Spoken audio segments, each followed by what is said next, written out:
En el mundo musical existen ciertos instrumentos que se caracterizan por la técnica que se requiere para ser sonados con maestría, siendo necesarios meses o incluso años de práctica para hacerlo bien. Veamos cuáles son los 5 instrumentos musicales más difíciles de tocar. La batería es un instrumento de percusión. Compuesto de varios tambores, también lo forman platillos o un bombo, siendo necesario unas baquetas para tocarlos.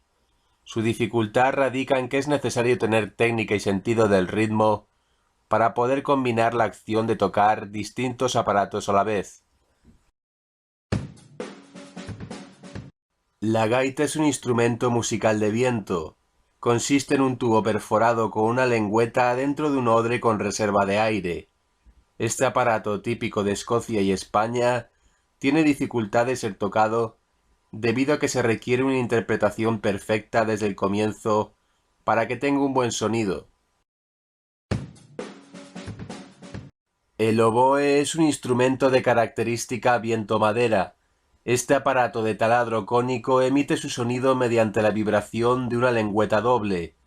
Conocido desde la antigüedad, ha sido usado por distintas civilizaciones, estando su dificultad en el desafío que suponen sus cañas, así como el difícil hecho de pasar de las notas altas a las bajas.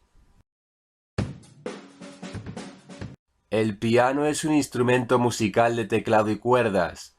Compuesto por una caja de resonancia, se percuten las cuerdas de acero con macillos de fieltro, produciendo el sonido. Es uno de los más caros y difíciles de tocar, ya que se necesita una gran técnica y sentido del ritmo con ambas manos para que suene bien.